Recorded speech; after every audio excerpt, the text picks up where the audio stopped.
Welcome to You Can Sit with LUXE, our new podcast where real estate meets real life.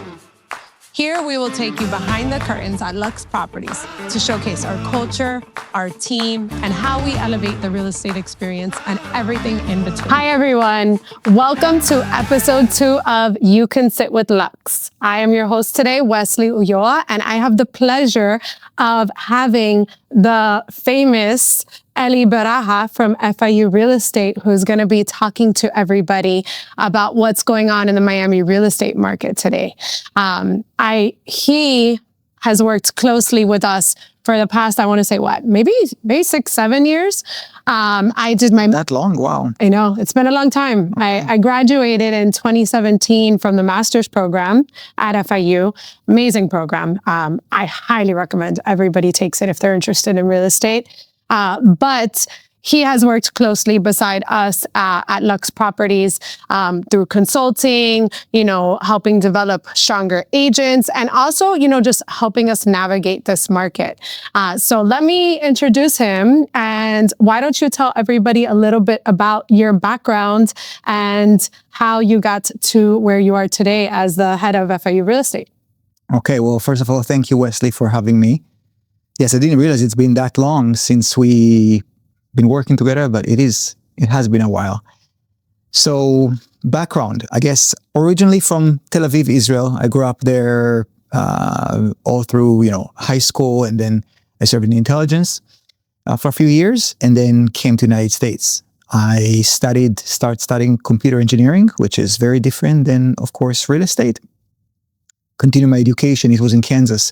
Continued my education. I got my master's in mathematics, another master's in economics, and a PhD in finance, specializing in real estate investment.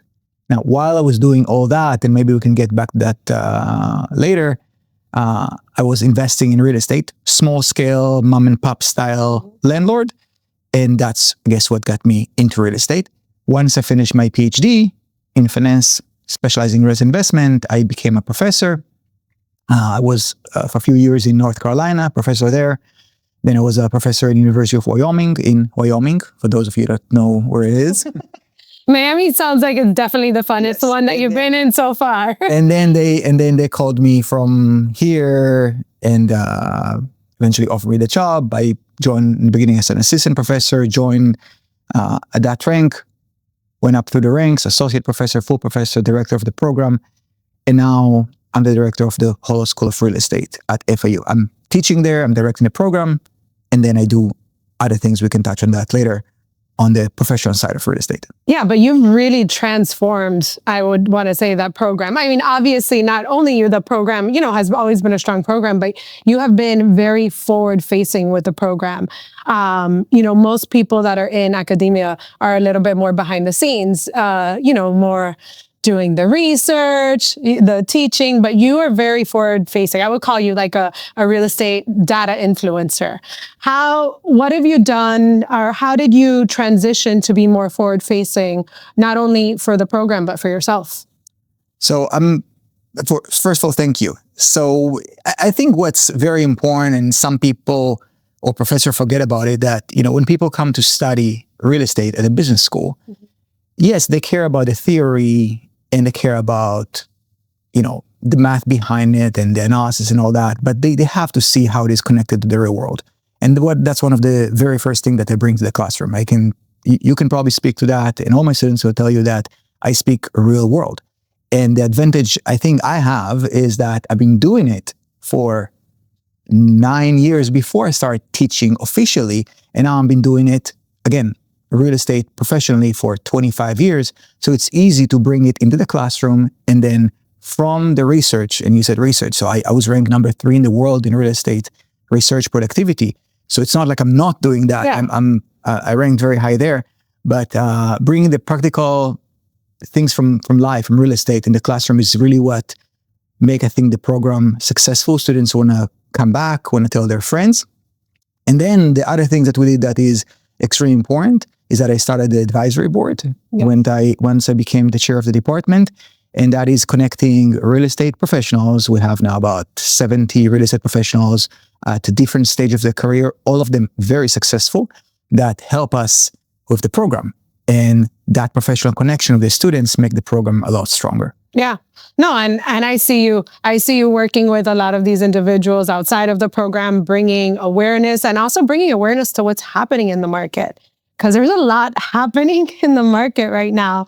I've been practicing for 20 years now, and I have to say, I've seen a lot, but I've never seen a market like what we are experiencing right now.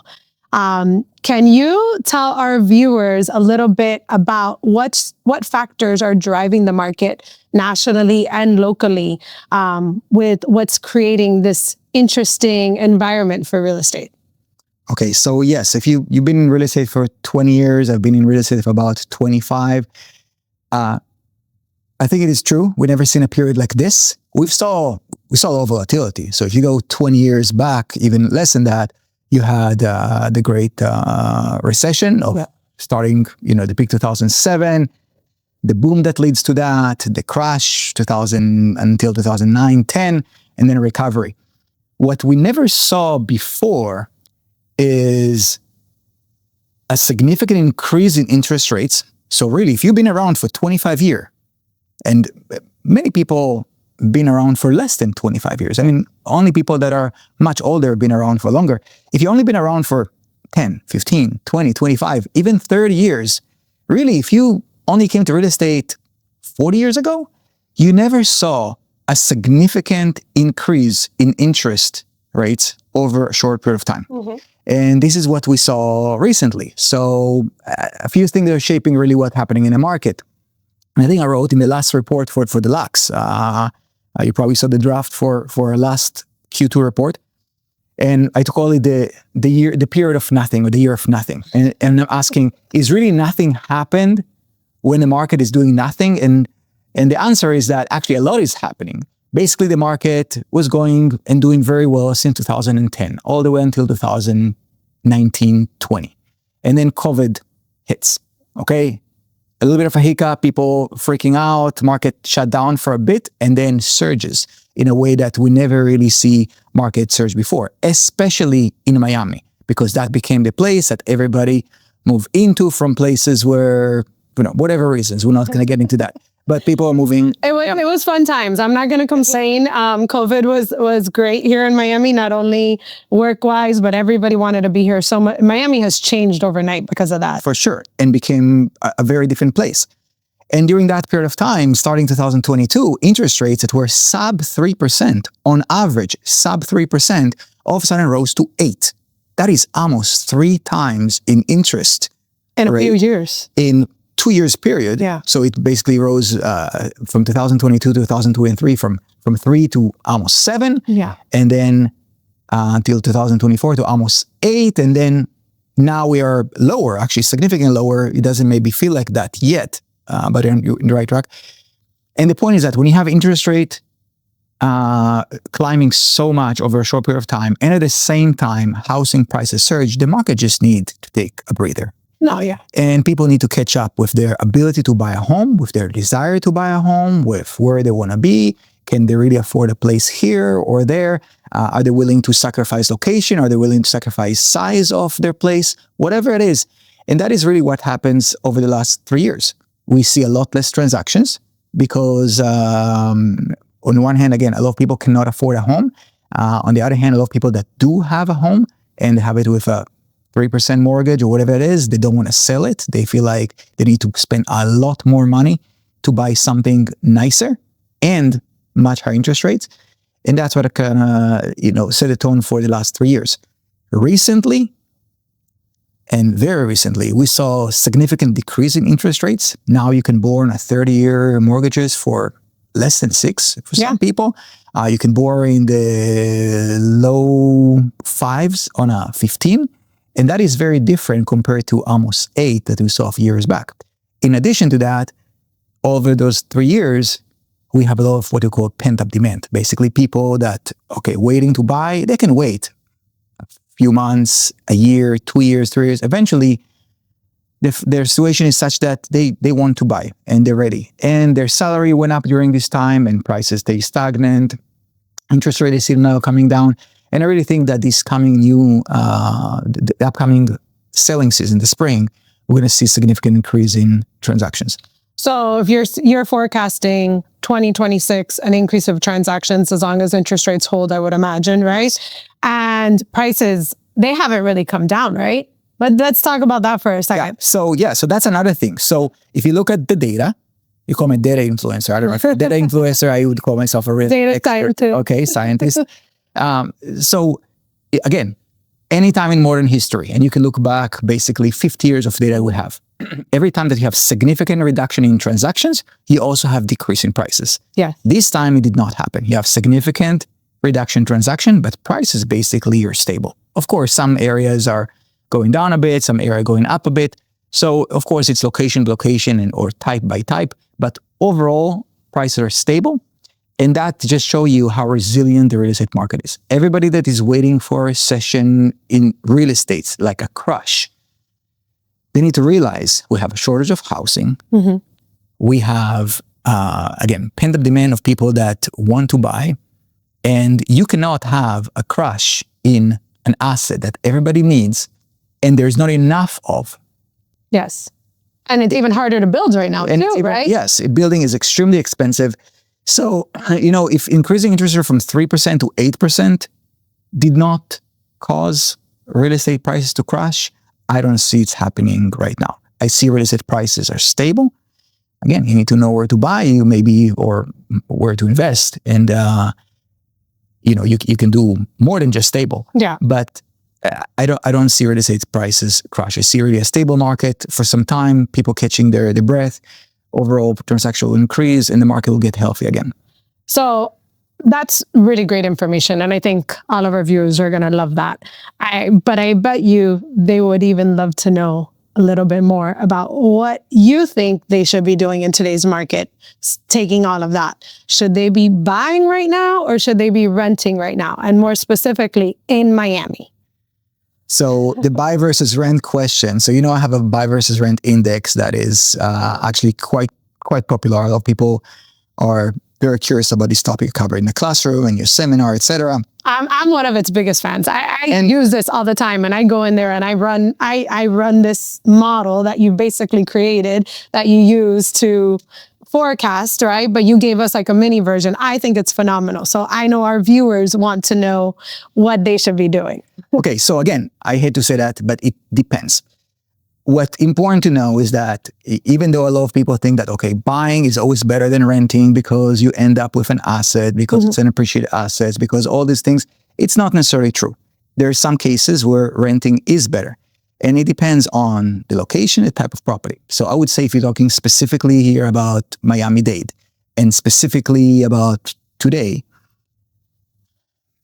I would be buying a home if you're talking about a single family, especially if you're talking about the upper side of the market. Okay. So, the Pinecrest, the South Miami, and, Miami Beach, homes, etc. Those places are going to continue to do very well because we continue to have an influx of very wealthy people that come into Miami. That is not stopping. The population may not grow as fast as in other counties, but basically the rich replace the people that maybe do not want to be here or can't afford it, and they're moving north, west, etc.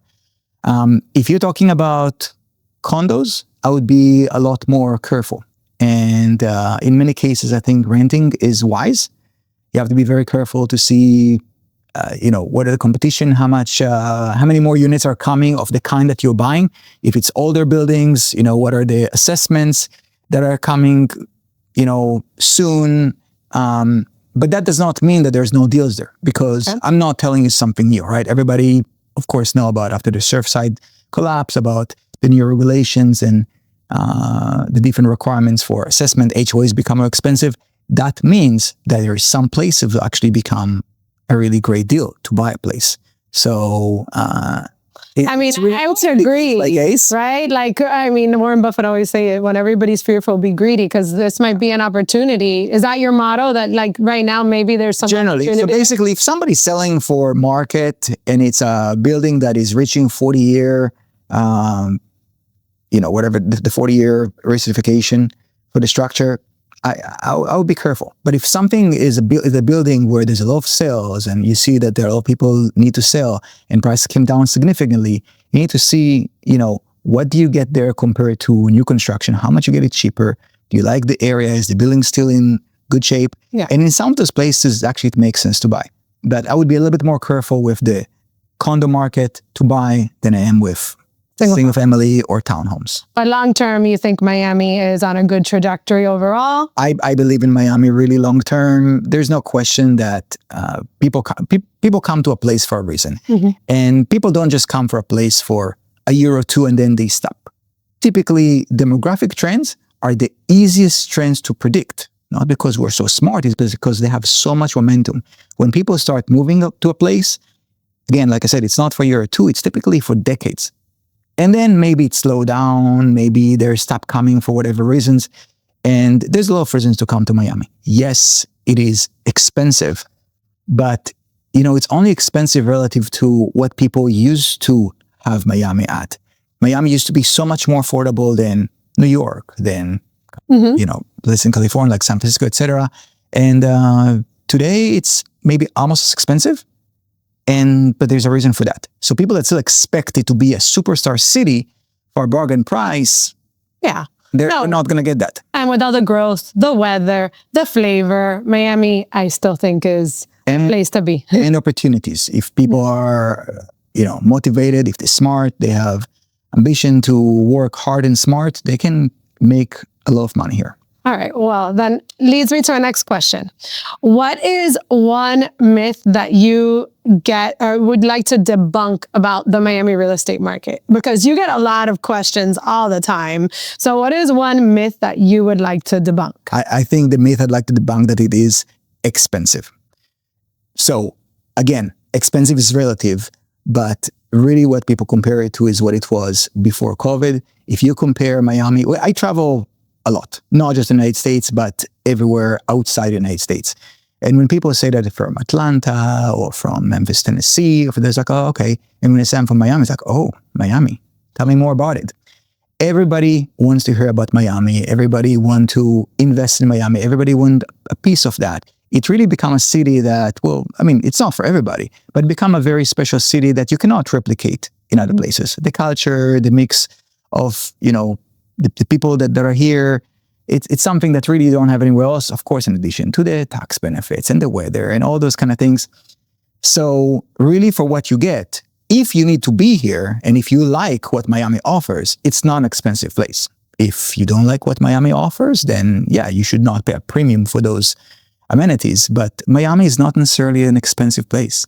It's just a high value proposition, I guess. Okay. Do you think Miami is a global city already? For sure. Okay. If you, and I see a lot of reports talking about, top 10 cities, top 20 cities in the world, and the list like London and Paris and New York, and in many cases within this top 10, maybe top 20, you see Miami. You did not see that 10 years ago. How do you think the international buyers play into the Miami real estate market, since we're a global city now, right? And I'm looking for your perspective. And when I'm asking you these questions, I'm looking for your perspective for our viewers.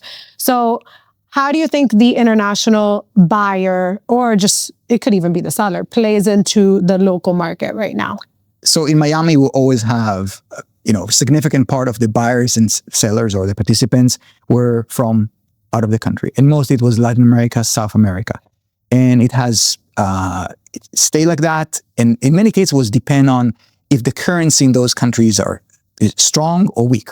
So when you have the currency in Brazil or Colombia or Argentina, whatever is going, up relative to the dollar, you see those buyers. When it comes down, you see those buyers disappear. Now it's a lot more than that. Yes, you still have those buyers, but now you have buyers that come from other places. And you have a lot of migration from within the United States. So the international buyers that we used to depend on that was the only money market makers 10 years ago. Today, they're still market makers, but they're smaller part. Moving forward, I expect them to continue to be a significant part of what, trades Miami, but not as much as it was 10 years ago or 20 years ago. There's so much money coming from within the United States, people that actually, they want to live here. It's not just, I'm going to get a condo on the beach as my second home or third home. They're really coming to live here. And when they come to live here, they look at real estate differently. Got it. All right. So let's shift gears a little bit here. We talked a lot about what's happening in the market right now. What do you think are some risks or challenges going forward for the market? If, we spoke a lot about how Miami's growing, how it's doing great. What are some risks and challenges? And to follow that up, what are some things buyers and sellers should be on the lookout for over the next 12 to 24 months? Okay, risk and challenges. So I guess the obvious one is, a sharp recession. It is possible. We see a slowdown in the economy right now. Unemployment is a little bit higher, interest coming down, which actually helps real estate. But if you get too severe of a recession, which is, I don't think it's going to happen over the next 12 to 18 months, but it's possible, then of course it will sink the real estate market too. Everything will sink at some level. But that also means that during that period of time, you're going to have a lot of opportunities. You're going to have prices maybe a little bit lower and interest rates significantly lower. You can lock in good prices, good interest rate, and move forward. So that in terms of challenges. In terms of the second part was what? What are some warning signs that buyers or sellers should look out for? You kind of mentioned it on condos, right? Yeah, the warning signs are really, it's especially on the condo part. If you see a lot of sellers in one building, a lot more than you should have. So if you have a building of 300 units and there's 60 of them for sale, it probably means that prices there did not finish coming down. It probably means that you can get a better deal a little bit down the road. But if you see something between 5 and 10% of the units for sale, then you're okay. But there's some buildings that you really need to be aware of. Be careful. Read or have your lawyer read their HOA documents. The condo docs. Most people, they just receive them, but they don't really spend time on them. I understand. We, not all of us are lawyers. I'm not a lawyer. But have somebody look at them. Make sure that their financial situation is okay. And if it's not okay, and that means that you're going to have a call for assessment, be prepared for that and put it as part of the price. Yeah, I'm a huge advocate for condos, making sure that the person buying the property does all that due diligence, because the worst thing that could happen is you're so excited about buying a condo and 2 weeks later you get a call that there's a huge special assessment, right? And that special assessment was already in the works, and either it wasn't disclosed or for whatever reason, they didn't review the documents. So doing that due diligence, I think, is a great point and extremely important. A few more questions. So I know that you are personally investing right now, if I'm not mistaken, right? You're always on the hunt or the prowl for a good deal, right? That's what I do, yeah. So where do you think investors should be looking, and any strategies that they should be taking in today's market to buy property here in Miami or South Florida as a whole? Okay, so, talking about investing directly in real estate. So you say I'm an investor, so I invest in different ways in real estate. So one way that I invest, and I think should be part of every investor and real estate investor, is real estate investment trusts. But this is not specifically here for South Florida. This is to get general exposure to the market. If you're talking about investors that may be investing through a sponsor, that they're becoming a partner or a limited partner in a bigger project, there's a lot of opportunities in retail. There's a lot of opportunities in multifamily starting. They've been around for some time, but more so right now. Basically, a few things under distress. And to clarify, do you mean you're buying the asset that's already existing, right? Buying an asset that is already existed. It is quite difficult to develop a multifamily right now that pencil out in South Florida, simply with the prices, with the supply we saw over the last 2-3 years. 2024 was the highest supply of multifamily we ever saw in the history of and rents have been affected somewhat because of that. There's just so much being built. Slowdown in rent, prices of construction were very high. So it's very difficult to do development, especially for the small guy of multifamily, and be successful. So we're talking about existing. I would focus on retail. There's a lot of projects actually make sense. You can buy retail properties, small shopping malls for cap rates of 7% and even higher than that. And in many cases, there's some upside potential with tenants that maybe are paying below market. If you're talking about multifamily or investing, again, for the small guy, I think the fix and flip in the luxury areas makes sense. Okay. So again, I mentioned, for example, Pinecrest before, or South Miami, or Coconut Grove. There's a lot of places there that, basically sell for the land value and an existing home. And when somebody's buying a property for $3 or $4 million, they don't want to buy it and do renovation for a year and a half, deal of permits for the city and all that. They want to move in and, send their kids to school, day one. So in those places, there's enough room. Again, if you buy smart, there's enough room to do a fix and flip. Mm-hmm. If you have the resources, the time, but it is a full-time job. So in the luxury market, fix and flip, if you want to do income producing, the other side of the market, so maybe the lower segment. Mm-hmm. So when you go to the more affordable places in South Florida, a lot of them even in Homestead. So people don't really think about it as a rental market, but you really can get things there for below construction cost, brand new from the builder with great incentive, great interest rate. And if you have a little bit of patience, you can make it into a portfolio that will really cash flow over the next 3-5 years. And then maybe at that time, you're going to have a good exit point. So you just need to, you don't need to buy whatever people sell. You need really to look for something specific. So you say, Eli, are you buying? Yes, I almost always have an offer out there. Typically those offers are significantly below, I know you sent some on some of our properties and I love it. And we say, okay, yes. And when I give you an offer that is 20% below what you ask, okay, so you Wesley, so I'm nice about it. And typically I'm a nice guy, but the reality is that, if you really want to make money as an investor, you cannot just pay asking price or whatever people ask. You have to be a little bit more, skeptic and a little bit more aggressive with your offers. Are you the person that's putting a lot of offers out at the same time and seeing what sticks? No. It's not like I have 20 offers out. Yeah. But, there's certain areas, certain type of properties that I like, and I know exactly what they're worth because I look at them so much, open houses. And when I see something that I like, I would offer what I think it's worth. Yeah. And that is the offer. And typically it's significantly below what people ask. Oh, that's how you you make money when you buy, right? I think you preach that in class as well. You make money when you buy, not when you sell, right? So making that good purchase is important. Very important. And I would actually echo everything you're saying because I do see that luxury markets are performing quite well. There's still low inventory. There's inventory out there, but I always say there's not a lot of good inventory out there, right? There's not a lot of great homes on the market that don't need a lot of work for whatever reason. And Homestead, there's a ton of inventory. So if you want to do a rental portfolio, it's such a great opportunity, like you're saying, for somebody to go in there. Low expenses in terms of maintenance, etc. Very new product. And a lot of people, they're forced to move down there.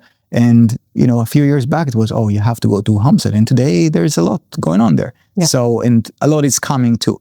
So, those are the opportunities. You have to be ahead of the market rather than just follow. And this is one of those things that you can do today. And speaking of being ahead of the market, do you think it still makes sense? I know you said for multifamily, it's not a great time to develop. What about for the regular, spec homes? Do you think developers should be looking in that market right now? Or where do you think that space should be? Yeah, I think if you buy the land for the right price, yes. So I'm developing now a few properties myself. Again, I was aggressive on the purchase. It takes a lot of time to get the permits, and one of them I had to subdivide the lot. So there's a lot of working going into that, and construction costs are not low, but there's a lot of land for sale right now because a lot of people that got in a few years back with expectation of construction costs being whatever it was back then, realize that construction costs are higher. They may be not able to get financing, and they just say, I'm selling. So again, if you're patient, you can get a nice piece of land, but you have to be very patient and you have to realize that it takes a lot of time. people think that they can, construction is 18 months or 12 months. Okay, maybe, depends what you build, fine. But just dealing with the city, doing permits, if you need to subdivide a lot or anything like that, a year and a half, 2.5, 3 years, not out of the question. So in many cases, you need to have a 5-year horizon. Wow, to that's a pretty long time. Yes, and that's a long time. A lot of people went to, how do I make money right now next month? And that's how you mix different strategies. So we have income streams that are coming from whatever it is, work or passive income, etc. And then you have those longer term profits that you don't cash on the monthly, but you hopefully get a significant lump sum 3 years, or I think 5 years is long, but it's not out of the ordinary. It's a plan now that I'm working on for about 2.5 years, and I still have not started. Yeah. No, I know some developers that have had projects for even longer than that. So it really all depends. Yes. So you've given a lot of information on how individuals should do research on a potential purchase or what they want to do in the market here. Maybe it's even selling. What resources or advice would you give to realtors or even maybe the public as to where they could find this information to prepare themselves and give that great sound advice for their clients or also somebody who wants to make that decision on their own?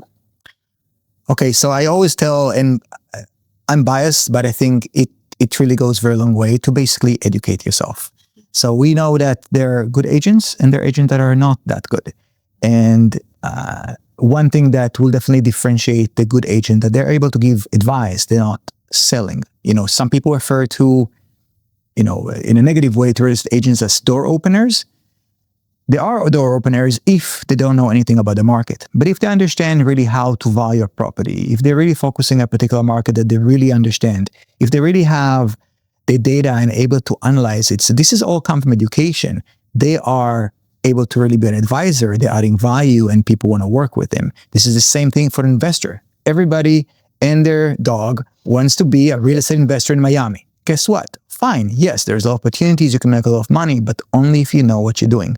So just jumping into the real estate market because you have a little bit of money, that doesn't mean you're going to be successful. Really take the time to educate yourself. Again, whether it is our master's program, I'm not saying everybody should be a master's in real estate, but take courses from reliable sources that can really teach you the skills that you want. And at the same time, teach yourself. I mean, the world is so full now of online information that you can decide for yourself what's reliable, what's not reliable. But you just need to spend the time. So really, education is number one. I know for me, the success came from knowing, knowing a lot more than the average person, standing out with certain level of knowledge that when my clients come to me, whether it is to advise about investment or purchasing even a personal home or whatever it is, then they trust what I know. They can hear that there is something there that is more than just, you should buy this because it's a beautiful view. If you really sound smarter because you are smarter and more knowledgeable, you will do a lot better. It's really the best thing you can do, separating yourself from so many agents out there that just don't know much. Well, I think everybody should do the master's program because it is phenomenal. So I will plug the master's program. That is probably one of the best investments I've done for my career by far. So I thank you for that. The program has taught me so much that I'm able to guide people. And ideally, everybody should be learning something on those lines if they want to, grow in this profession. So I'm a big advocate for higher education and especially your program. But if not, feel free to continue to watch us here. You can sit with LUXE because we will be glad to always educate you as to what's going on in the market or guide you as well.